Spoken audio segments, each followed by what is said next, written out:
And we're live. Welcome, one and all, to the lounge. The nice, comfy chairs, the crackling of the fire, hot cocoa, or some form of alcohol, whatever your pleasure. We're going to sit around, we're going to chat around about role-playing games. Why? Because that's what we do. I am Josh Wallace, the one and only Count Zero ASL. You can find me around the internet, and you can chase us with the links in our chat using the fabulous link tree that we've set up. And we're happy to be here. And hello, Fook. How are you doing today?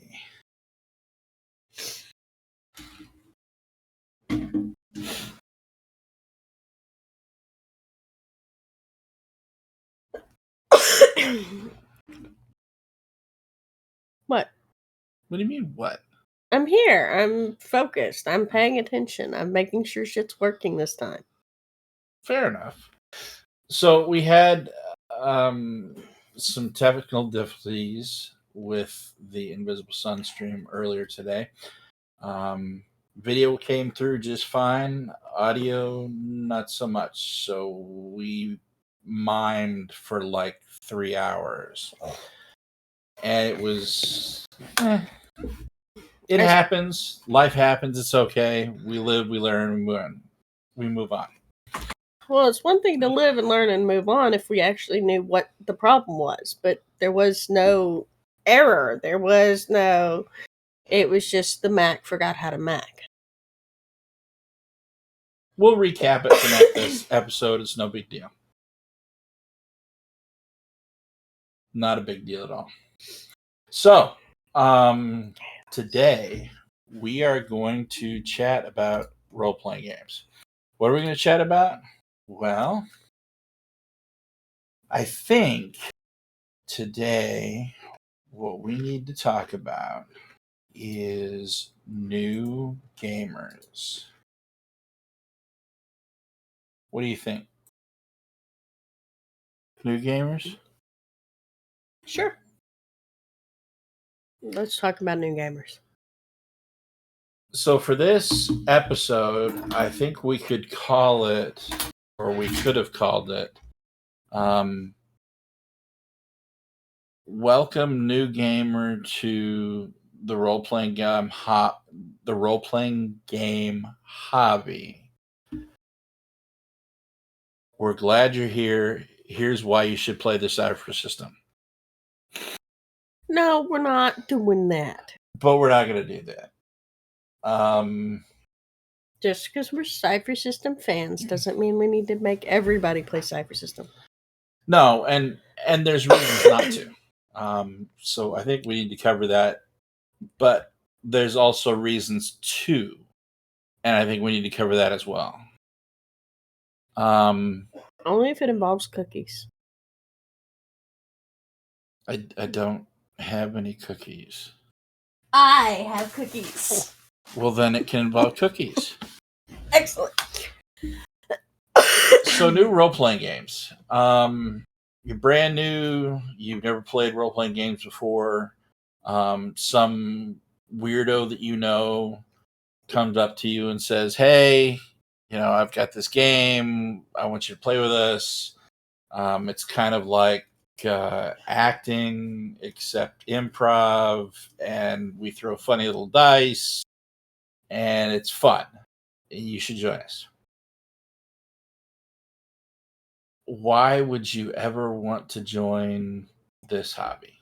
Well, first off, all of the best people I know are gamers. Like, all of them. Including my wife. Aww. You don't have to sleep on the couch tonight. Gee. No, seriously though. I mean, gamers are seriously the best people. they're, for the most And part, there's a lot of inclusive. people that are famous that are gamers that have come out of the gaming closet. There are. Vin Diesel, Hugh Anginello, Lillard, Matthew Lillard. Will Wheaton. Yeah. Well, we always knew Will Wheaton was a nerd. Come on, seriously. Oh, this is true. He was adorable, but he's still a nerd. He was cute as a teenager. Too bad he didn't stay that way. This is true. True. So there's a lot of celebrities that play. Yep. There's a lot of people that you probably know that play. Yeah. It's also good to help with problem solving skills. Mm-hmm.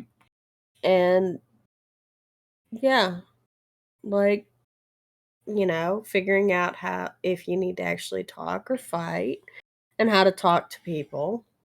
Some of the games help with math. Some more than others. Some more than others. But yeah, it's a lot more than just, okay, we're going to sit around rolling funny dice. It's also a way to build a community and friendships. Getting to know other people other than, well, what do you do for a living? That's the truth, and it's odd to say, but when you look at who somebody is when they're role playing, it says a lot about who they are as a person. Yes.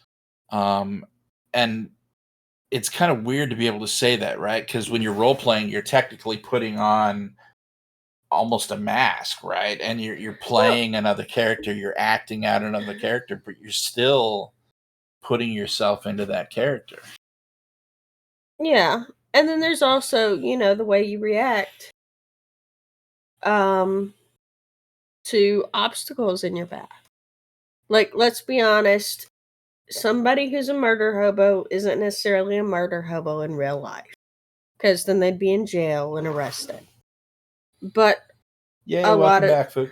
Welcome back, Fook. But a lot of it's also, how do they react to having issues pop up? How do they react to being told, well, you really don't need to be doing that because it's kind of a dick move? And do they accept those statements, or do they, oh, well, that's what my character would do? Well, then change your character, because that was still a dick move. Very much so. And So, that's even before getting into, okay, what game should you start with? yeah. And the fact of the matter is that as much as we'll advocate things like the Cypher system or Blades in the Dark or a lot of the other indie games that we'll recommend or suggest, what it comes back to is, what do you want to do? What table do you want to sit down at? Because we can sit there and say that you can have this massive feast like at Thanksgiving, or you can have PB&J sandwiches. Very much so. That's exactly how you do it, Fook. You make a character that's not a dick. Yes. Hey, I have only had to deal with one person that I ended up calling a douchebagette, and yeah, they didn't want to play with me anymore because I wasn't going to put up with their shit. But but it's also beyond that, right? You've got to think about what kind of game you want to sit down at. Yes. If the player it wants to be a dick, it doesn't matter what the character is. And that's the other thing I want to tell you, as if you're a new player. I'm going to state this straight up.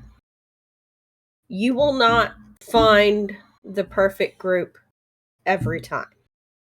Finding the perfect group is going to take time. And it's going to take getting to know people. I mean, sure, you can do pugs, pickup groups, just like you could for a raid in WoW or EverQuest or Vanguard or any of the other MMOs. You can do pickup groups, but when it comes to a long-term game, you're going to want to basically build a guild. To put it in video game terms, you're going to want to collect your favorite people that you enjoy not just playing the game with, but spending time with outside the game. Because yes, playing these games, playing these tabletop games is building a community. It is building being with other people, because it's not just bits and pixels on a screen. It's time, it's effort, it's hard work. Usually, yes. I have found that GMs that are for hire tend to provide a better game. Mostly because if they don't provide a good game, then people don't hire them and they don't make any money. I mean, it's just like any other job out there. If you're getting paid to do X, then you need to provide X. Otherwise, it's like, for example, if you're an artist and you're hired to do a painting, you get paid to do that painting. If you don't produce that painting, then you don't get paid, and then other people get talk about it, and they talk about how you didn't pay it. It's just like if you're writing content for a book, you don't write that content, you don't produce that content, you don't get paid, people talk. Mm-hmm. If you're hiring yourself out as a GM, that means you're selling your time. And if you don't provide a good experience, then people talk. And it's amazing how far that gets and how fast.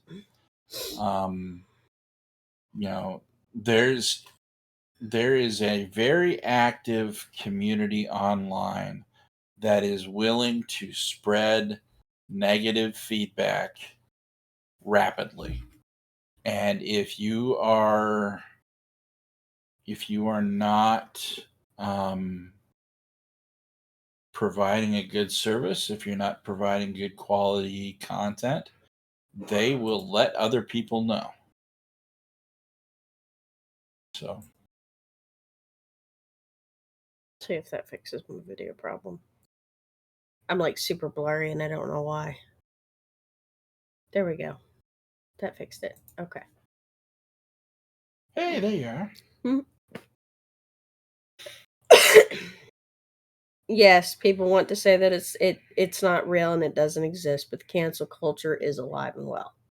You will get canceled if you're not what people want. People will give negative reviews. So yes, GMs for hire tend to be more because they're selling their time. I will state that just like any other GM, as much as you want to individualize a session, you have to provide something for the entire group. So, yes, new players, people that are new to the role-playing game genre need to understand, and I hope they do, that if this group or that group or this other group, whatever group they join, doesn't mesh, thanks, and then move on. Mm-hmm. Don't try to force it. It's like a friend of mine said, trying to force a good group when you're not happy with it, it's kind of like forcing a fart. Sometimes you'll get a good fart, and other times you just get shit.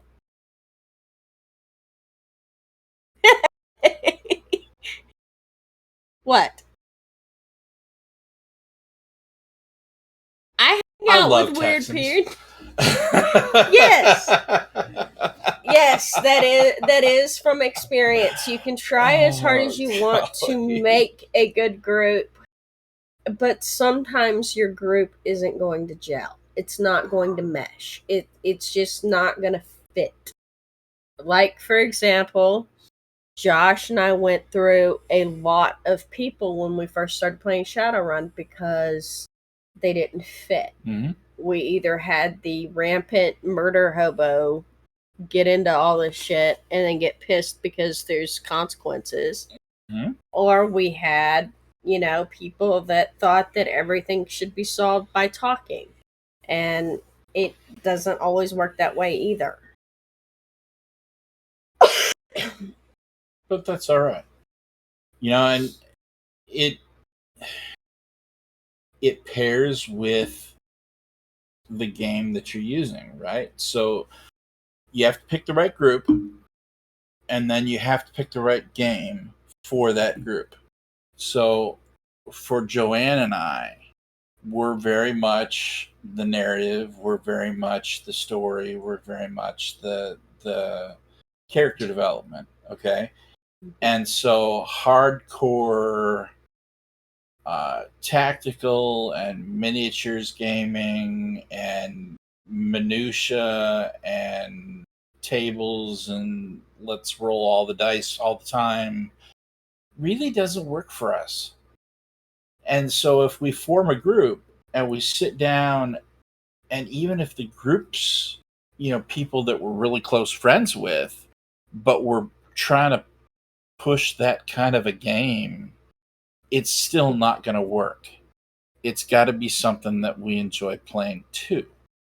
And so as a new player, you think not just about what, hey, Kelton, how you doing? Not just about what group to put together, but what do you really want to play? Let's face it, we've got a monolith or a couple of monoliths in the industry, right? There's Pathfinder, and then there's Dungeons and Dragons, and there's no beating around the bush. They're the big dogs on campus. For fantasy. They peddle a very specific and cater to a very specific but very widely known type of genre. And there's nothing wrong with that. If you want to play Lord of the Rings, if you want to play, I shudder to say the Dungeons and Dragons movie, okay, but some sort of fantasy. I'm going to give the Dungeons and Dragons movie a chance. The new one, yeah. The new one, I'm going to give it a chance, just like I gave the first two a chance. I guess what I'm saying though is you're going to end up with saying, all right, I want this kind of game. Now I have a couple of options. I can make it all up and go with a generic game like a Cypher or a Fate or, heaven forbid, a GURPS, or I can say, all right, somebody else has already done the work for me, or at least some of it. Mm-hmm. And that takes away some of the world building stress. That takes away some of the strain of trying to figure out how I'm going to deal with whatever situations. Mm-hmm. I'm going to use that setting, and even though it's maybe not exactly what I want, it's kind of close. With fantasy, it's easy to see why D&D and Pathfinder is so popular. Well, because they've covered those bases. And they've been around for years. Mm-hmm. Like what, 30 years now? D&D was 1976, I think. Yeah. So over 40 years. Yeah. So it's been around a while. So you're going to have that. You're going to have... And let's be honest, all right, D&D, Wizards of the Coast, did a very smart move when they transitioned into OGL. When they made their rule set OGL. Yeah, Pathfinder's not nearly as old. It didn't pop out until Wizards of the Coast took Dungeons and Dragons out to OGL. Mm-hmm. Which is open gaming license for anybody who doesn't know. Basically, it made it to where the rules were available for other people to use. Now, financially, that wasn't the greatest move that they could have made for themselves, but for the industry, it was fantastic. Actually, it was financially the best move they could have made. And I will tell you why, even though we're shifting the thing. The reason why is that by taking it to OGL, that means that all these indie people that are creating the Dungeons and Dragons stuff Mm-hmm. that's being now produced and put up on DM's Guild. They're getting little pieces of that pie. True. So, it's like, all right, the $5 coffee, right? They're getting 5, 10, 15 bucks from these different things. And while it doesn't seem like much, 5, 10, 15, it builds up, When you got thousands of people writing for you. even when you got thousands of people, and you don't have to pay them. No, they're just using your. You don't have to pay them, so that's just pure profit because you're getting money that you didn't have to shell out for. You didn't have to hire them to contract for you. They're doing it all themselves. And yeah, they might get 5, 10, 15 bucks from their product that they're selling, but everything you get from that everything Wizards of the Coast is getting from that product is free gravy. And they didn't do anything for it. And they didn't have to do anything for it. So yes, it was an excellent financial move for them.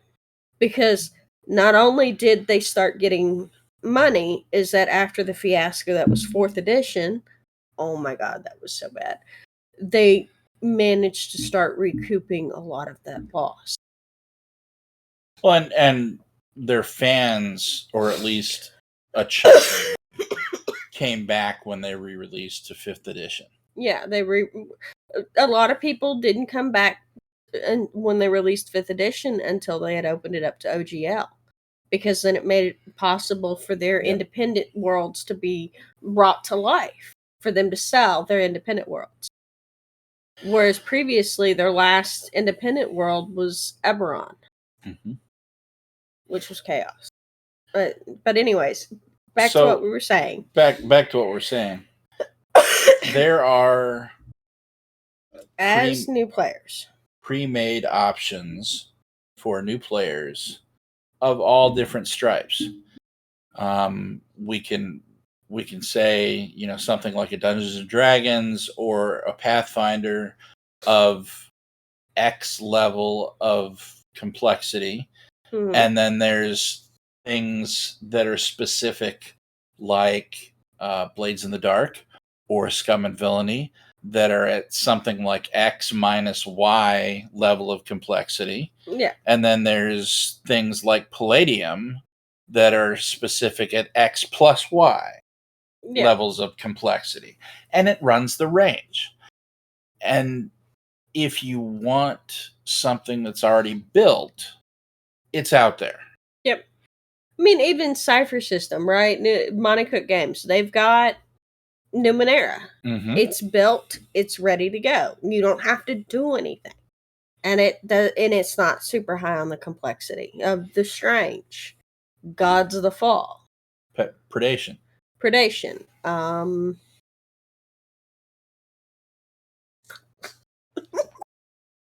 We won't mention the other one.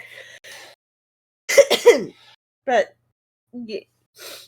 what it comes down to as a new player is that the first thing you need to decide before you decide any system is, what do you want to play? Mm-hmm. When you sit down at the table, what do you want on your plate?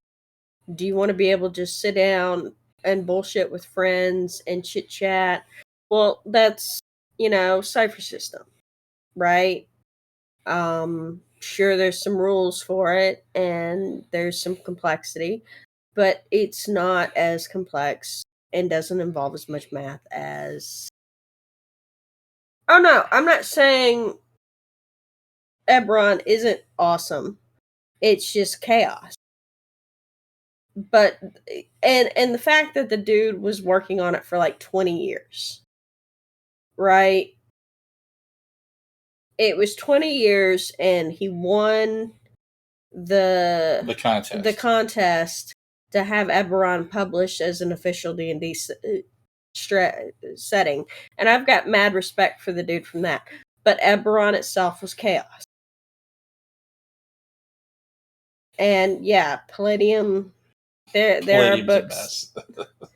There are books out there that are like anything that requires more than half the book to be tables is an issue for me. I'm not going to like it. I'll state that straight up.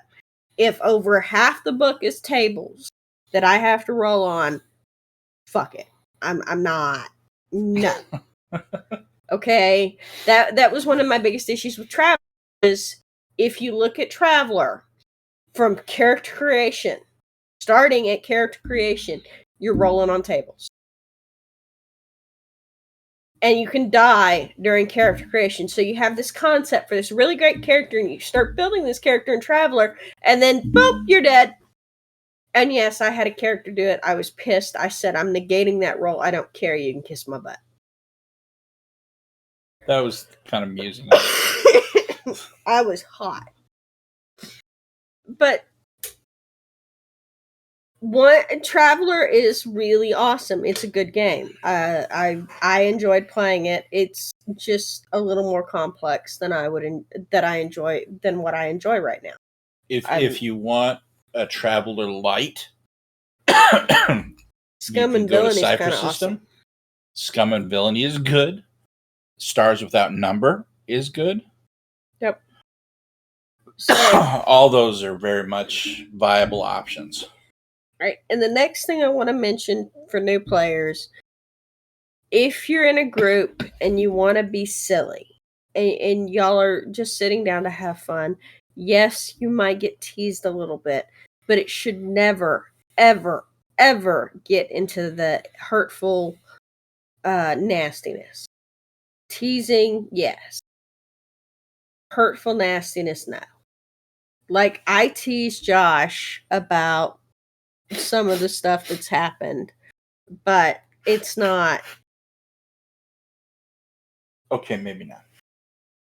But it's not mean teasing. It shouldn't be mean.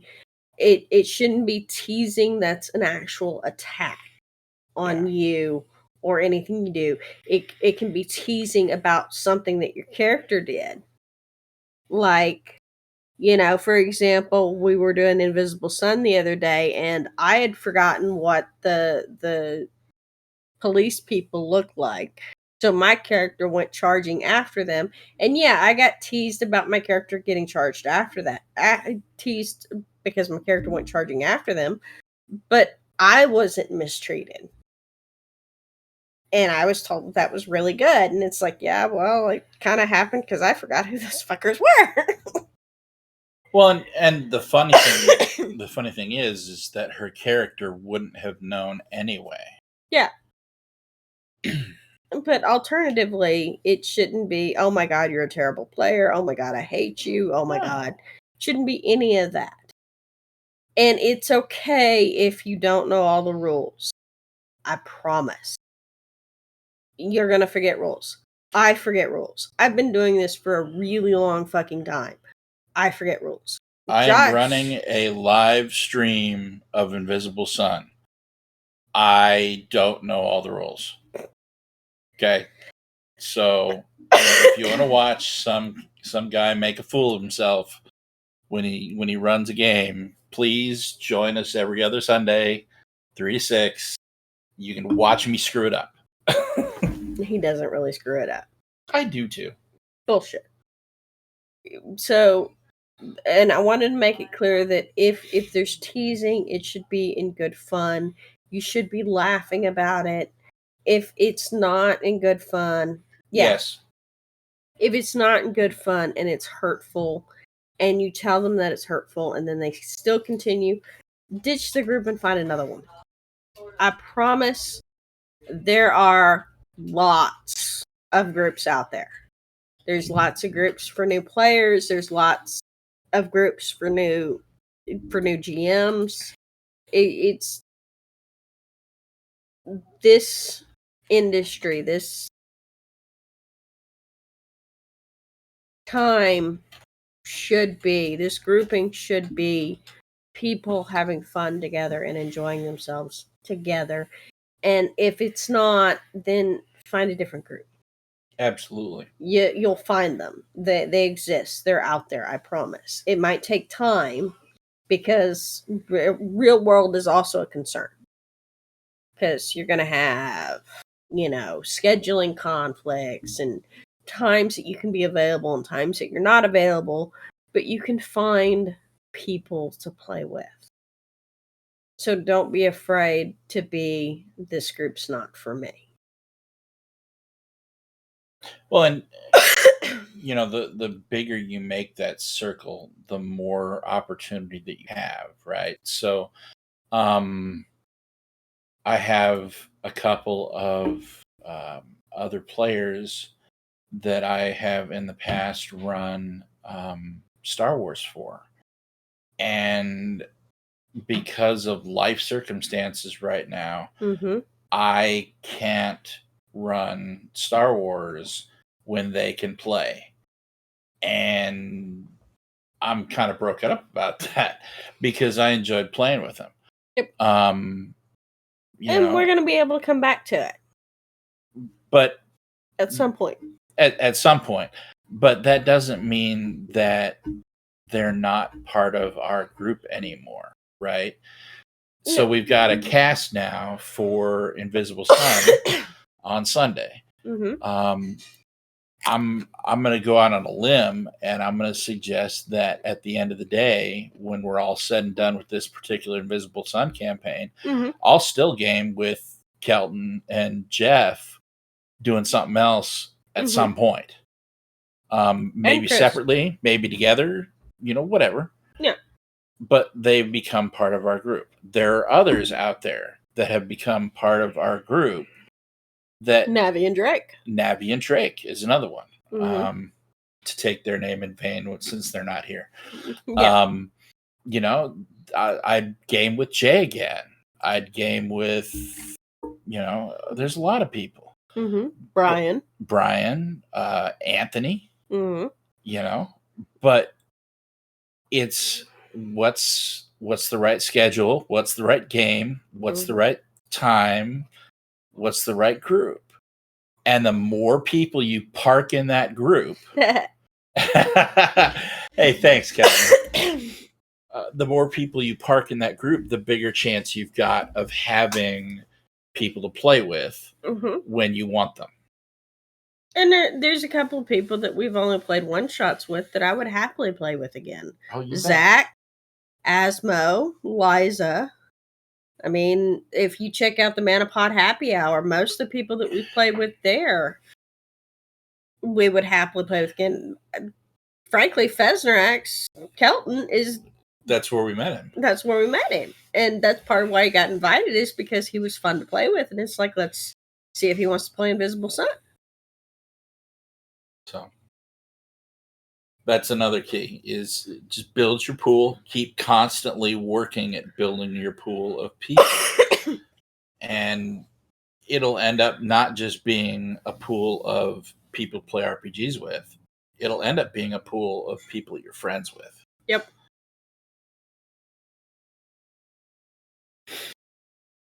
So, yes, I state that when you're talking about stuff like dungeons and stuff like tabletop role-playing games as a new player, focus on making friends.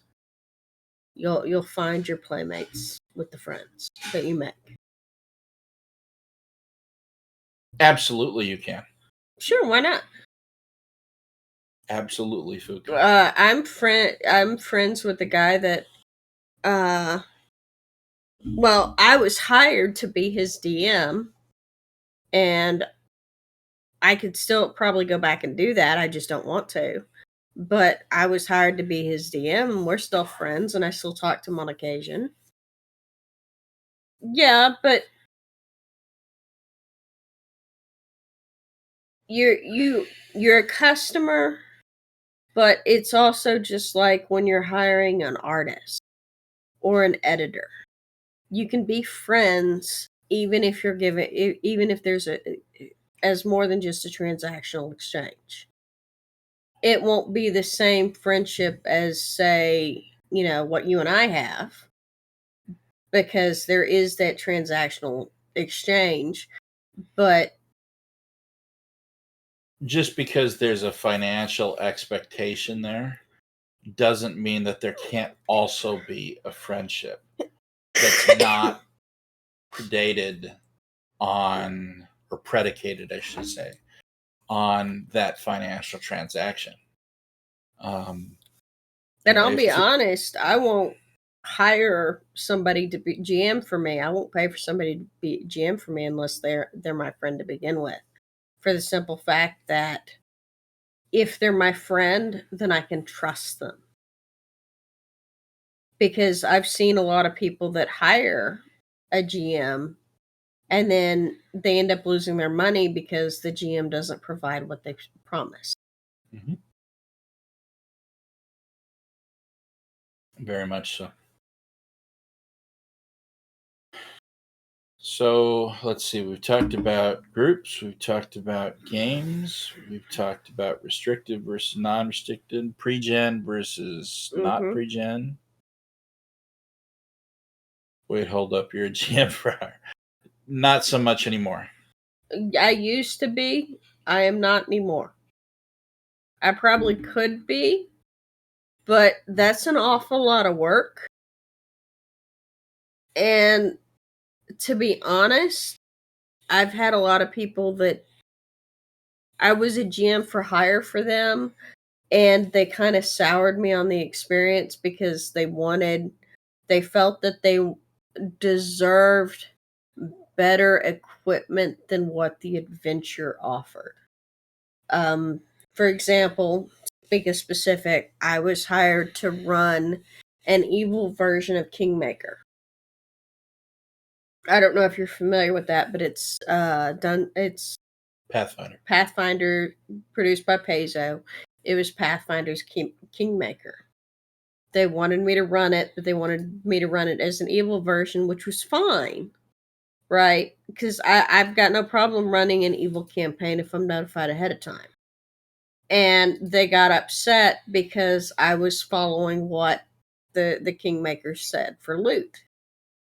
And they thought that because they were paying me to run the game, that I should also be giving them magic weapons and magic this and shiny that. And it's like, no, dude, you're not. This isn't a video game. You're not you're paying for my time to run this game. Because the hours that I'm spending prepping and running this game are hours that I'm not actually doing my other job. Now, with that being said, is there a world where someone says, I want to pay you to run a game, and this is the kind of game that I want you to run, and this is the kinds of things that I want to happen in this game? Sure, absolutely. As long as everybody knows that going in and that the GM has time to prep that, that's fine. But if you're going to say something like, okay, I want you to take this published adventure and run it as an evil campaign, that's not, hey, I want you to take this adventure and multiply the amount of magic items that you get out of this adventure by like 20 and jack up the level on all of them. It's not the same thing. Because then the GM has to go in, rebalance all the encounters. Then the GM has to go and figure out where to put those items. And that's a lot more work. I'm sorry, there is no reason a level 1 character needs a plus 10 Vorpal sword. But I want it. People in hell want ice water.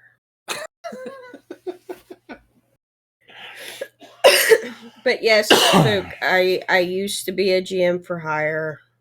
I was specifically hired because I was helping an older child with anger issues work out how to be a better human being through providing him an outlet for his psychoses. Hey, welcome everybody that just joined. We're glad you're here.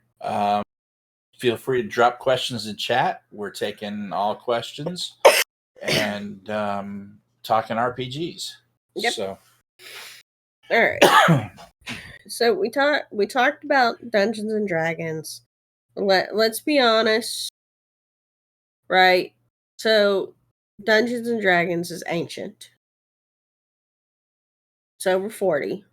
But what a lot of people forget is that the initial outlay for Dungeons and Dragons was to be a war game replacement. Mm-hmm. It was not intended to be a storytelling. It became a storytelling, but the initial outbreak was, and most of the rules still written for it are war game. The original was chainmail. Similar to Warhammer 40K, right? Mm-hmm. Which is also an insane game, and oh my god, it's a pain in the butt to play. It can be awesome, except for when you get people that want to have like cows over the fact that you're a girl and kicking their ass. Nothing produces more salt. I know that's terrible. Yes, there are guys that they're not as often and prevalent now as they were back in the 90s and 2000s, but there are and more guys that were very much gatekeepers.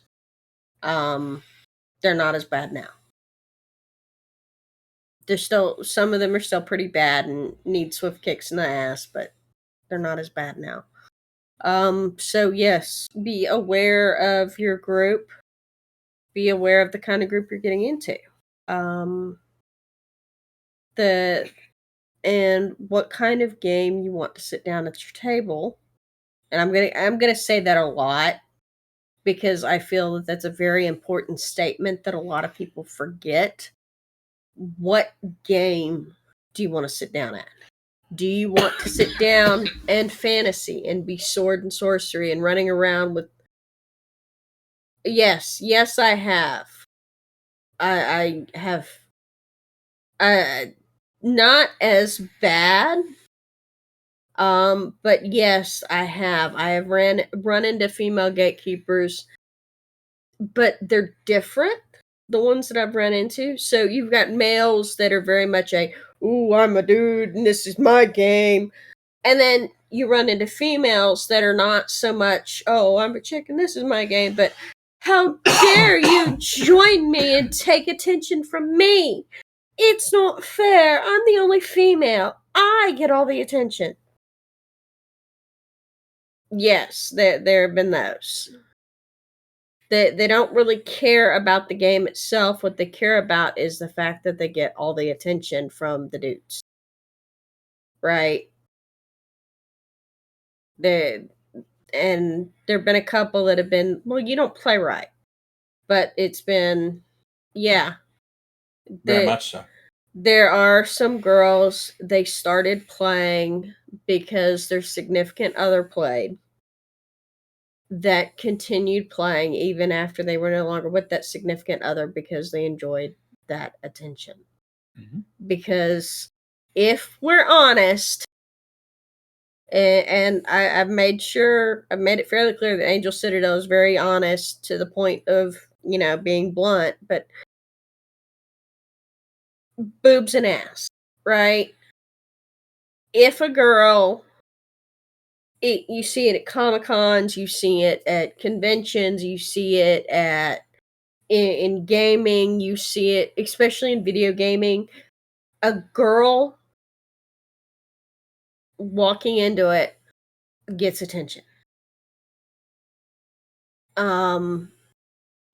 Like the group, the Epic NPC Man, right?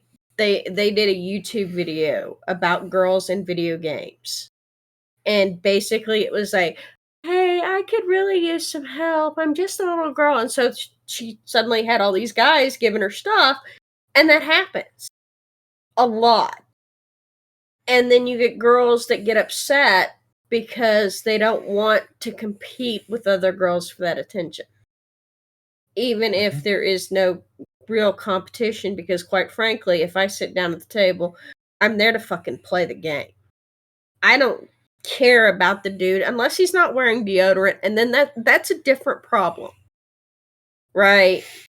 But if I sit down at a table to play a game, I'm there because I want to play the game. I don't care about the dude that's sitting next to me or the dude that's sitting across from me.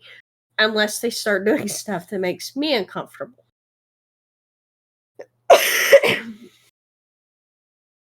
So we've got when we talk about picking your game, we live in kind of a really interesting time now. Yes. Back when I started gaming, it was D&D, and there was Shadowrun, and there was some GURPS, and there 10, 15, 20 games that were of any real popularity. And now if you look at drive-through RPG, it's got to be in the high hundreds, maybe even the thousands. If there's something you want to play, if there's a genre you want to play, there's a game for it. Yep. And you don't have to settle. You don't have to be able to say, okay, I want to play this genre. Well, all we play is D&D. Someone somewhere out there plays what you want to play. Find them. Yep. Now, let's talk about the best places to find people, okay? First off, I'm going to state this. One of the best places you're going to find people is on Twitter. The Pound TTRPG community is really live, active, and welcoming. Mm-hmm. The next place you're going to want to look at is look at the game that you're playing and then see if they have a Discord. Like Monty Cook Games has the Cypher Unlimited Discord. No, we're not joking actually, about Twitter. I have found quite a few people on Twitter that I enjoy talking to.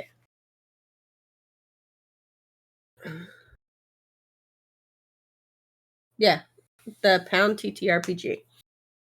Another one that you can look at, it's kind of hit or miss, would be like the Roll20, looking for group. Mm-hmm. You can also occasionally find groups on Facebook. Last and least, and usually the place that you can, the last place that's very, very hit or miss is Reddit. Mm-hmm. The Reddit LFG group. And I say that that's the last place that's really hit or miss is because Reddit can be either really great and welcoming or a bunch of douchebags. There's no middle ground there. They've taken very much the meme of on the internet, nobody knows your dog. You can either have really great people like Josh, or you can have douchebaguettes who got upset because I wasn't willing to have sex with them. And it's sad to say that because that is how we found each other. Right? It was responding to a LFG post on Reddit for a Shadowrun game, but that's really the truth. There's a lot of anonymity issues on Reddit where people feel like it's okay to go on massive rants and really nasty ones against people that they don't like because they can. And whereas if that something account like gets Twitter, banned, they just make another one. Yeah. Whereas something like Twitter, you get 132.5 characters or whatever it is, and that's all you get, right? Yep. So there's it's harder to go on the massive negative rants. It's also harder to go on the massive positive rants. Mm-hmm. But you can also curate your feed with Twitter. And you can't really do that with Reddit. With Reddit, it's RLFG. And whatever gets posted there is what you see. Whereas with Twitter, you can curate it. Like, I've got specific people that I follow and who follow me. Right? I can curate and have only people that I want to talk to, only people that I want to see on my feed. And you can't do that with Reddit. And you can't really do that with Facebook groups either. You can join the groups, but whatever gets posted is what's posted. And sure, a lot of groups have really good moderators, but you're still going to have people that are douchebagettes. So yeah, we would recommend Twitter, as long But as you're curate careful. it. Yeah, as long as you're careful about how you look, you can find really good people there. That's how we found Sean and Navi. Yep. The couple of Drakes that we talk about that recently did Court of Blades. We found them on Twitter. Wilbo and Laura Barbarian. Yeah, Laura Barbarian. Yeah.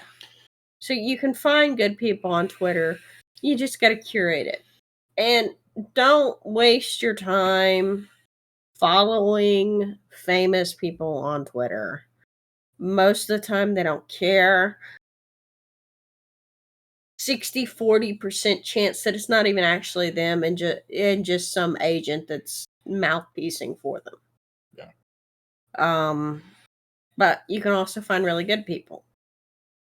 But no, the big one that I would suggest, like you said, is the Discord. Yeah. If you can find and backtrack a game to a company, and then a company to either an official or a fan-run Discord like Cypher Unlimited, that's money, man. You'll get a community of people that are looking to play and looking to talk about and looking to discuss the things that you're looking to discuss, and it's the best. Yes. Absolutely. We found quite a few players via Discord. The two that I was talking about for the Star Wars game, both of those are from Mr. Means. Yeah.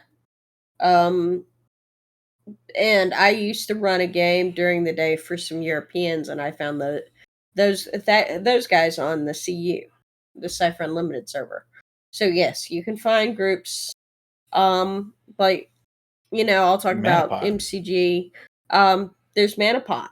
If you join the Manapot studio Discord, you can find people to talk to and people that are looking for games. That's we actually on our Discord. If you join our Discord, there's a channel where we have a list of a whole bunch of other Discords that we found are really cool, of places that you can pick up people like that. Or like if you're interested in playing in Blades in the Dark, there's an official Blades in the Dark Discord, and you can find not only people that want to play Blades in the Dark, but people that want to play stuff that's forged in the dark, stuff that's based on Blades in the Dark, like Scum and Villainy and Band of Blades and Court of Blades, and then there's the Low Fantasy Gaming and Low Life 29 Discords. There's Defiant. There's World of Darkness. There's the Iron Sworn Discord. Yep. Those are all official. That people that are writing the game or working for those companies are running and are cultivating those communities. Adept Icarus has a Discord. That's another good one. So you can find good Discords, and you can find players on those Discords. I'm not really on the hunt for players right now because of my working. But yeah, you can find players. And we will be on the hunt eventually. Yeah. Eventually. We're going to expand our content. We're going to run more in different games, and we'll be looking for other players. Yep. So one of the things that we were going to talk about with Cypher System and why and the reason why I would recommend Cypher System over Blades in the Dark is because one of the big things that Blades in the Dark comes in with is something called flashbacks. And as a new player, those are hard to comprehend. Not impossible, they're just a little harder to comprehend. versus with the Cypher system, you get it's closer to Dungeons and Dragons. You get things like player intrusions.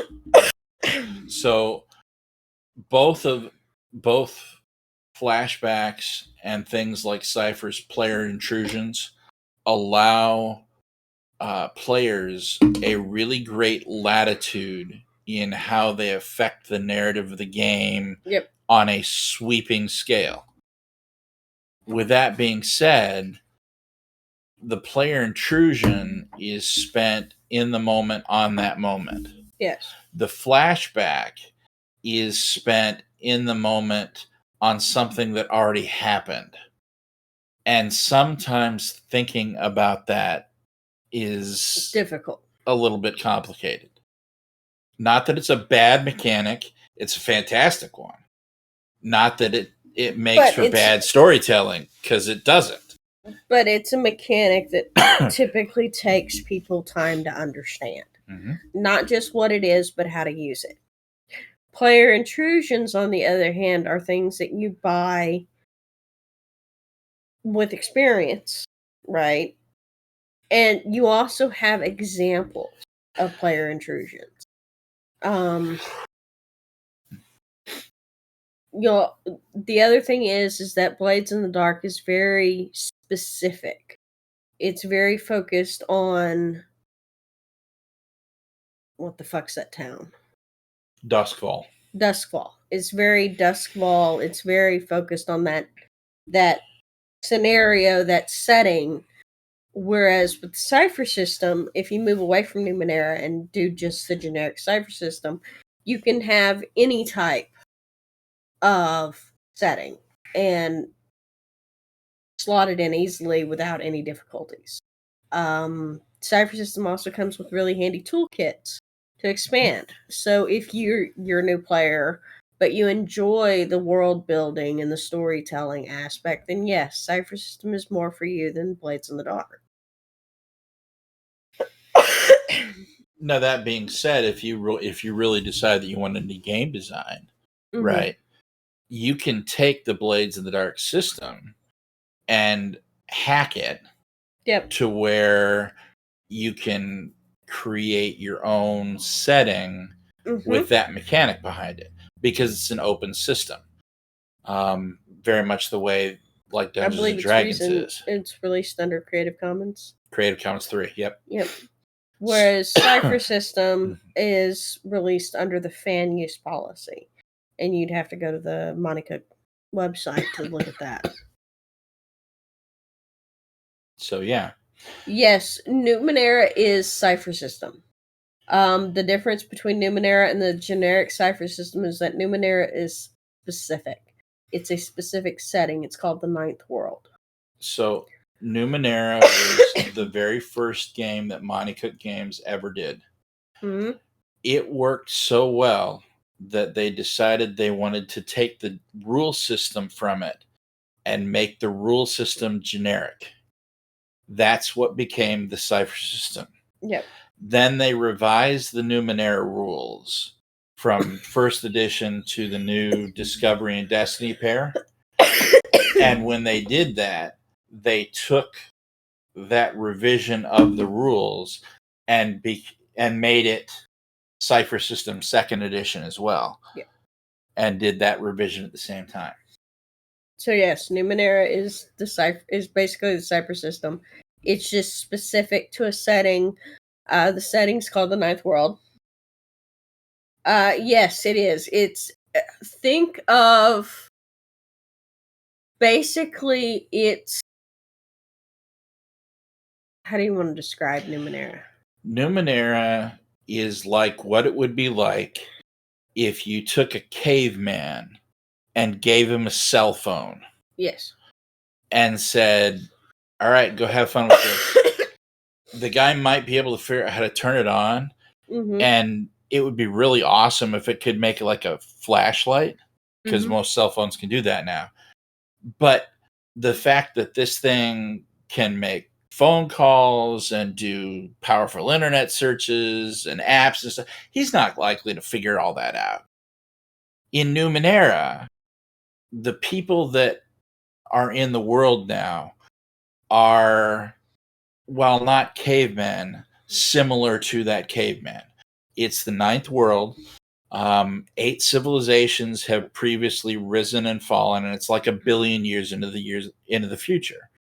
And so the people of the ninth world are finding this old technology from old civilizations, and it's like the caveman and the cell phone. I can make it do this thing, but that's not really what this thing was designed to do. It's just what I can figure out with my limited knowledge. And so they're using that technology to make their lives better, but they don't actually understand any of it. Another good way to point it out would be like archaeologists. Like them trying to figure out how the pyramids were built. Yeah, Numenera is awesome. It's still my second favorite game. Yeah. What really gets Numenera is the weird, right? Oh. So one of the things that you have to understand about Numenera is that it's the weird. Think mutations, think anomalies, think strange shit happens for a reason. You don't always know what that reason is, but strange stuff happens. And the thing about Numenera and the Cypher system is that it's not about the combat, right? So the whole point of this is not to go out and kill all the monsters that you can find, like Dungeons and Dragons or something like that. Yeah. It's, hey, we're in this world that we don't understand, and we've got to figure out how to live in it. So let's go out and find ways to survive. Let's build civilizations. Let's delve these ruins and see what these past civilizations left that I can use to make my life better. Yep. And so you gain experience by discovery. You gained experience by things other than combat. And that's what really sold me the first time around. Yeah. So in Dungeons and Dragons, each monster is worth a set number of experience points. In Numenera, you don't get experience points for killing shit. You get a certain number of experience points, and you buy what's called advancements. And then after you've bought 4 advancements, you get to tier up. And it usually takes time to tier up. Yes, there are adventure paths for Numenera, not quite like Curse of Strahd, but yes. One of those is, what's the name of that one? The with the Slaves of the Machine God. Slaves of the Machine God.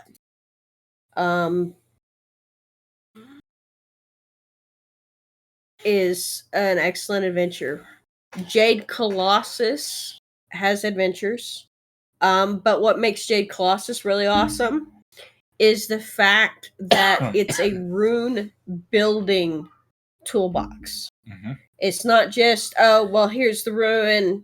It's, well, here's the ruin, and this is what you find in the ruin. This is what you see. This is what you smell. This is what kind of creatures you encounter.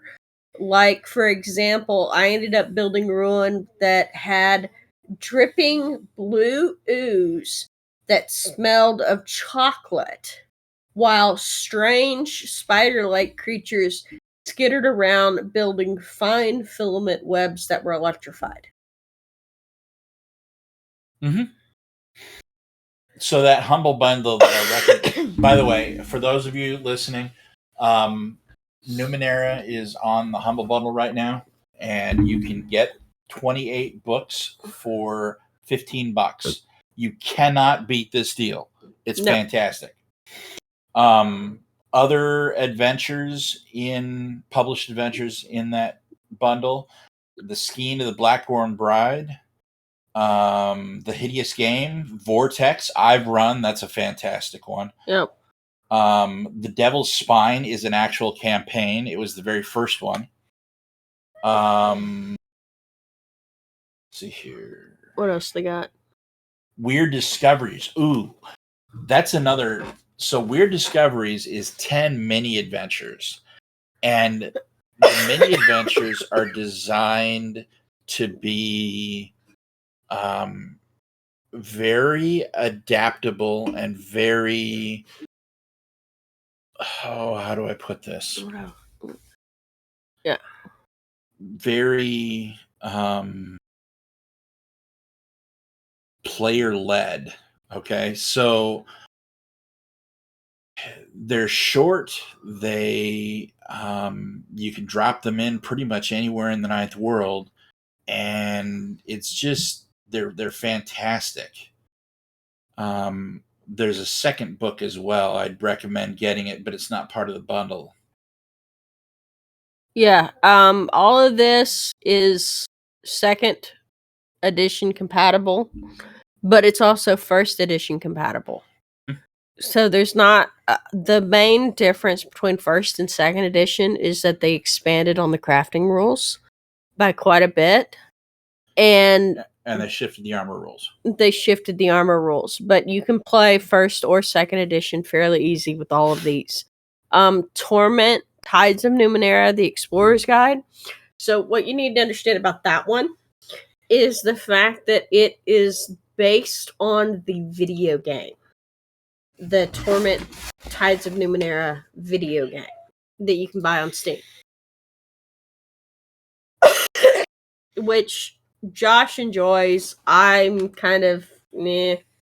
I'm very much an FPS and he's more strategy. CRPG. So I like to shoot things. He likes to strategize. But yeah, absolutely. You can't beat that price. I've got all those items, both hardback and... Yeah, we've got all those in hardback. And I spent way more doing it. You're cute. What? Look, if we talked about the amount of money we've spent on role-playing games... I don't even want to think about how much money we've spent on role-playing games. I tend to enjoy Halo more. I just hate playing the Arbiter because he sucks. Actually, I think it's their weapons that I hate the most. That and he does not hit nearly as hard as Master Chief. I'm sorry. Master Chief being able to throat punch a grunt is awesome. And the Arbiter's got to hit the grunt like 3 or 4 times. Yeah, no. I enjoy FPSs. I've played, Call of Duty in the past. I've played Halo now. I enjoy Halo. I'm having fun with it. I'm just not as good at it as she is. And that's okay. I'd die more than you do, though. Well, that's also because I'm off charging into the... I was saying, I'm more careful than you are. I'm gonna charge! If I could crawl up a mountain or something like that with a sniper rifle and a whole crap ton of ammo, that'd be me. Reach out and touch somebody from a mile away, Right, you gotta admit, you get really excited when we get the Warthog, though. There's no ammo limit. I just sit there and spray everything. So yeah, we were playing Halo and we were playing the Arbiter, and I had the option of getting that stupid little tank that they've got, the Covenant has, or a Warthog, and I stole the Warthog.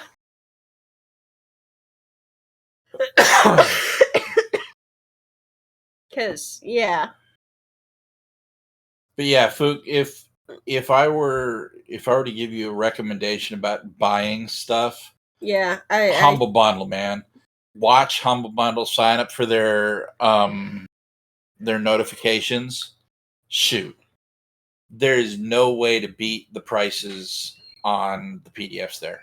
Nope. I can't find stuff for cheaper. Which is why we have such a big collection of PDFs now. That's one of them, yeah. That Humble Bundle, and itch.io's when you can catch stuff on itch Mhm. for sale. Yeah, it's definitely awesome sauce. Bundle holding Bundle holding is the other one. Yep. All right. So as much as I love talking to you guys, it's 10 minutes after 9. We still have to pack.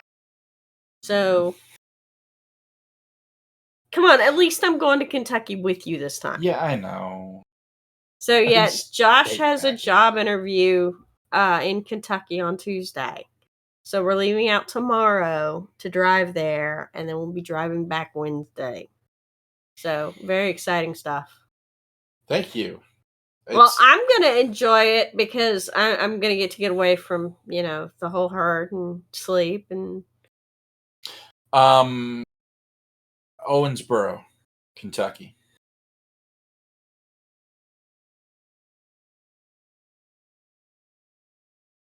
Speaking of which, good to have you here, Goblin Scribe. hi. But yeah, it's Owensboro, Kentucky. Borough, yeah. It's not a very big town. It's bigger than Riga, though. That's not saying anything. That's like the bar for that is I got to get up on all fours and crawl over it. That's Stop insulting the bar like that. Oh, sure. I've been through Louisville a few times. Thanks. I'm hoping he gets the job, even though it means moving. But I hope he gets the job. I'll just take a job.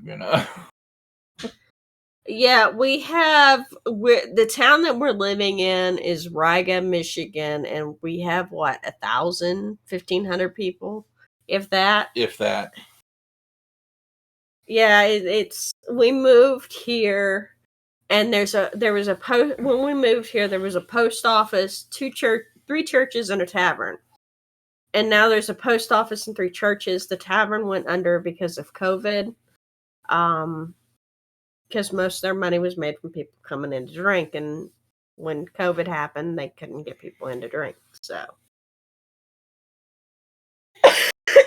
But no, I'm interviewing for positions. We've got very exciting stuff. one in Kentucky here, and then the following week I've got one here, kind of local. So I've been in Nebraska recently a couple times, Pennsylvania. Something will hit sometime. Yep. I believe in you. At least one of us does. You're going to get a job. Somehow, some way, it's going to happen. Either way, we'll be hanging out with you guys. Yep. We'll be back next Sunday. Same bat time, same bat channel. I don't know what we're going to talk about yet. We'll figure it out. But hey, if y'all have suggestions for that, yep, feel free to chat us up either on Discord or one of the many different ways that you can find us. Yep. And if you want to come on and put your bright and beautiful face up here with us and chat with us and ramble with us like Zach did last Sunday. Yeah. Or not last Sunday, Sunday before last. Because last Sunday we were sick as dogs. We were sick. We don't recommend getting sick. Being sick is horrible. I'm still not completely recovered. But yeah. So yeah, if you want to come on and chat and have something you want to talk about, you're more than welcome. Look us up. Other than that, next Saturday we've got Halo, and like you said, next Sunday we're back here. Until then, thanks for coming, and from our Citadel to yours, happy gaming. Happy gaming.